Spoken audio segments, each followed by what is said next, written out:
Your favorite TV show that you watch probably had a room full of writers, not just one person, but there's a writer's room. There might be 100 people working on a show, collaborating to write the material. Screenwriters, they do that. You have groups, people collaborating, getting feedback. You have editors chiming in. You have authors of books. Some of the biggest authors who are published have ghostwriters, and you don't even know. So, but we're used to consuming that content. But now that AI has come out, it's facing a lot of criticism.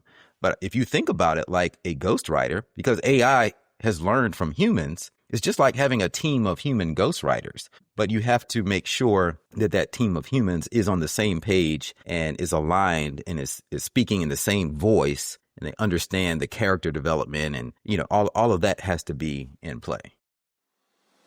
Welcome to King Moves. In chess, the king moves one step at a time, but that single move can change everything. Each week, we explore mindset shifts and simple actions that could lead to the next breakthrough in your business and life. I'm your co-host, Ethan King, from Atlanta, Georgia, USA. Entrepreneur, TEDx speaker, and best-selling author of Wealth Beyond Money. And I'm your co-host, Justin King, no relation to Ethan, from Cape Town, South Africa. Entrepreneur, speaker, and business growth strategist. Our journey crosses continents and cultures as we think out loud, challenge assumptions, and uncover the small moves that create big momentum. Welcome to King Moves. Let's start the conversation. Right, Ethan. So there is the great ongoing debate that I'm seeing on LinkedIn, and it's about LinkedIn content. And in particular, it's about LinkedIn content that is being generated either purely by a ChatGPT or any other LLM, or content that is being crafted using it. So not solely generated by it, but it's got a healthy dose of, let's call it AI flavor. And I see a lot of comments, and a lot of people get quite worked up about it. A lot of people are saying that there's no place for it. You either create this content on your own or not. Other people are saying, you know what, it helps to refine ideas. So a few weeks back, I put a poll on LinkedIn asking exactly this. And I said, is using AI to help write? So example, refining thoughts and ideas. Is that the same as using a calculator for a maths problem? And I had, yes, it's just a tool. No, it changes the work. Somewhere in between, and not sure, don't care. Yes, it is. Yes, it's just a tool, 71%. No, it changes the work, 3%. Somewhere in between, 24%. And not sure, don't care, 2%.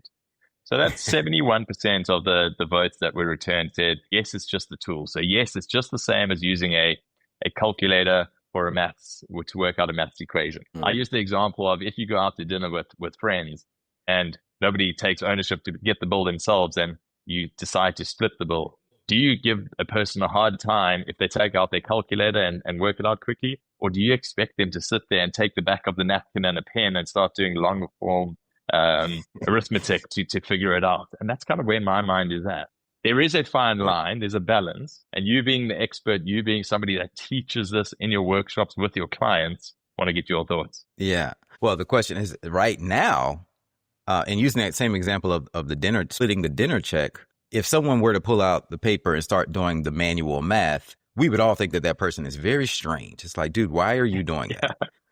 Yeah. But at some point, I guess when the calculator first came out, maybe I think around 1960 or something like that, there was probably a little bit of a divide where you started, maybe you questioned someone if they used the calculator. It's like, hey, why don't you actually do math? So I think that, purist. So at some point we will get to the expectation that you should be using AI to help you write in some capacity. So the question is it's a spectrum. How much of it do you lean on AI for? And we've all seen the posts where somebody just fully relied on AI and put no extra thought into it and just copied and pasted what came out of ChatGPT without any type of customization. And I think that is the completely wrong way to use AI.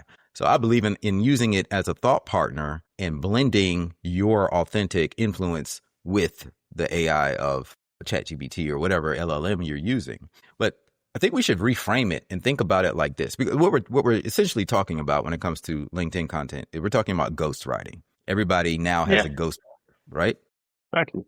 And that frowned upon. Most of the time, you don't even know you're watching ghost written material. Let's go take AI out of the equation. Your favorite TV show that you watch probably had a room full of writers, not just one person, but there's a writer's room. There might be 100 people working on a show, collaborating to write the material. Screenwriters, they do that. You have groups, people collaborating, getting feedback. You have editors chiming in. You have authors of books. Some of the biggest authors who are published have ghostwriters, and you don't even know. So, but we're used to consuming that content. But now that AI has come out, it's facing a lot of criticism.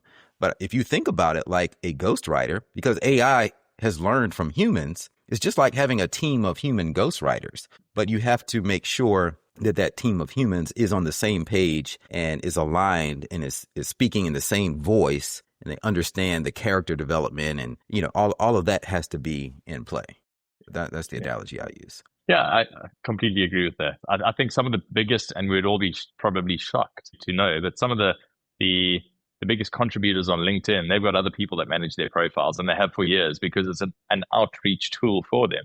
So they haven't written any of their own content for a long time. Yes, it might have been previously written by a human being.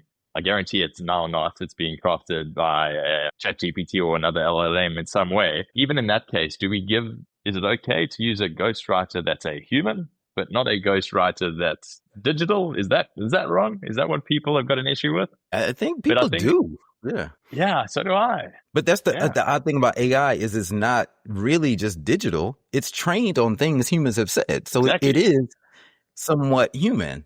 And even, I don't know how fast you can pull it up, but if you look at the last post that I did, so you'll see when I go and I take a selfie with the audience behind me when I'm doing these speaking engagements, and then read the caption under that. And tell me if it sounds like AI to you. I do that as a demonstration. But people used to is this it? People used to go to search engines. Now they go to AI. No, go to the one before that. Is that post before that? It's not a video. It's a photo. Give me a sec. It's me taking a selfie with the audience behind me. It's like a big group selfie. Yeah, I think another one you're talking about. Yeah. So the caption there was, "Think AI is just hype. Wait until you see what happens when you sit in a room full of entrepreneurs hungry to learn."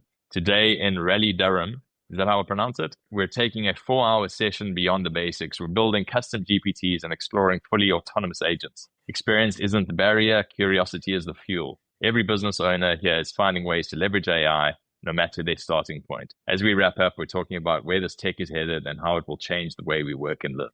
How would you use an AI agent to create more freedom in your business? Share your ideas below. Okay, so reading that post, how much of that would you say is AI versus Ethan writing that? I obviously know Ethan. Yeah, no. No. So I would not have thought, if I was reading content on LinkedIn thinking, is this AI generated or written by a human? I would say that's one of the pieces that I think is written by a human. By a human? That one? By a human. Yeah. Really? I would say it's written by you. Okay. So here's how, so what I do is in my workshop, I take that picture and I've created an agent in ChatGPT that instantly, so I take the picture and then I talk to ChatGPT and I just in my voice, I say, "Hey, I'm here at E. O'Reilly Durham and we're talking about AI and it's a 4-hour workshop," and I'm just talking out of my natural voice. So ChatGPT takes that and in the prompt, in the agent, it reconfigures it in my voice still, but makes it sound cleaner. So that's what you read is what I said, but refined by AI. And then it instantly posted it I did not edit it at all. I just let AI process it and then post it automatically on my behalf. So it's interesting that you said it sounded human, because I think that we can achieve that. And it's a blend. And I'm sure on your poll, I chose that answer about it being a blend. Because that's how I think it's a good use of it. The interesting point, and the reason that I said I would choose that, so knowing you, my answer would be, I know that was AI generated, but reading it, I would say it sounds like it's written by a human. And you've got that right. And I think everybody, well, not everybody, a lot of people's challenge or problem with what's on LinkedIn currently is everything gets a ChatGPT flavor. So it all sounds the same. There's a lot of people, you'll read content from multiple different people and it looks the same, it's structured the same. ChatGPT's got that way of, because the prompt is going to be create a short way, a punchy LinkedIn style post. And then it's got like the 3 words from this to this, or what are some of it's not, and it's got it's why. Yeah. Correct. So if people can see that they immediately, it's got the flavor, it's got the LLM flavor, and they're like, you didn't write that, and Yeah. that's just been generated by whatever. The problem is we then switched off to the fact that there are probably some really good ideas in that bit of writing that have come from the person. It's been refined and now it's been wrapped in this ChatGPT style of writing for LinkedIn. But we don't give the ideas and the thoughts and the comments. We don't give that enough. We don't weight the importance of that enough because we switch off to it because of how it sounds. That's Right. the deeper problem that's happening on LinkedIn at the moment. Yes, 100%. And I think part of that comes in the prompting. If you tell ChatGPT or any LLM to write that you want it to help you write a caption for LinkedIn, then that frames it to in the mind of the LLM. It's like, oh, LinkedIn sounds like this, so I'm going to take this and write it this way. So then everything starts to sound the same on LinkedIn. And even I asked ChatGPT about that. I forgot what the term is called, but that whole, it's not this, it's this, that whole phrasing that it does. And I said, ChatGPT, I want you to stop doing that. What is that even called? And it told me how to phrase it. And I put in my custom instructions for it to not do that. But it also gave me its reasoning for doing that is because it has examined very impactful talks like TED Talks and things like that from the past, where that has been an impactful way that speakers speak. So it said, oh, well, I should do that too.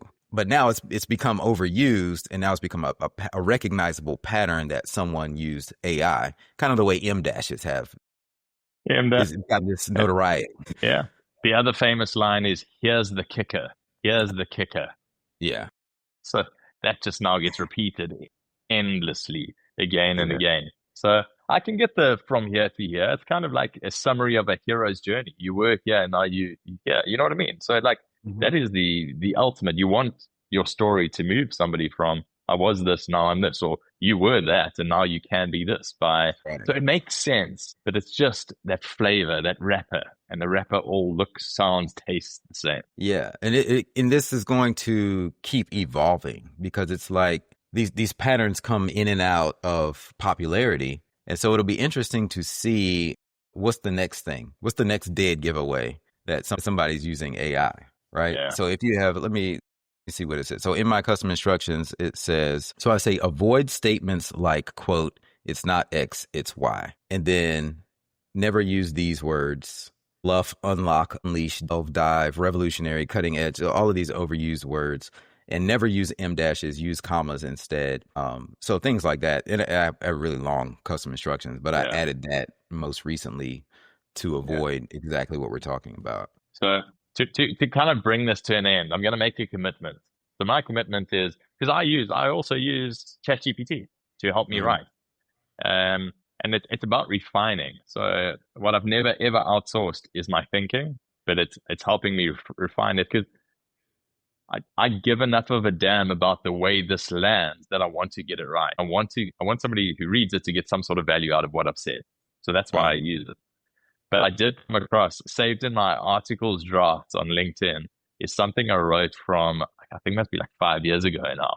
So this is now pre ChatGPT, and that was just raw Justin writing something down. I'm going to post that. And I want to see how it gets received and what people's thoughts are. And I'll tag you, Ethan. And you tell me what you think and you can tell me, Justin, your writing is horrendous. And then I've got nobody to blame. But you can tell me what you think that is. And maybe what I'll do is I'll do two versions of it. I'll dump it as it is. And then I'll also do a cleaned up version using ChatGPT. And I'll post that again a few days later. And we see what the differences are. That's a great experiment to look back at your old writings that you 100% wrote and now see how it would be perceived in today's AI world. Yeah, I really like that. That's a good king move. As we're talking about this, I think about the whole ghostwriting and dictating, and I picture, those movies from like the 1950s where you see there's always like the man who's the boss and the woman who's the secretary, because things were so sexist back then. And the boss is smoking a cigar as he's dictating his thoughts, and the secretary sitting there typing away. She's processing what he's saying and not typing exactly what he's saying, but making it sound better. So she's kind of his ghostwriter. So that's like the earliest form of she's like his AI at the time. I know super sexist and all that, but that's what I picture when I think of like ChatGPT now is like you dictating to this thing. And if it's trained on your voice and your memories and understands you, then it might put out something that actually sounds like you and sounds great because it's your little secretary typing away at the keyboard. Now somebody's going to go use Genie 3 to create that moment. All right. That's a wrap for today's episode of King Moves. Remember, in chess, like in business, one right move can change everything. Take today's action step, make your move, and build momentum. If you found value in today's episode, share it with someone who's ready for their next breakthrough. And don't forget to subscribe so you never miss our weekly conversations. Until next time.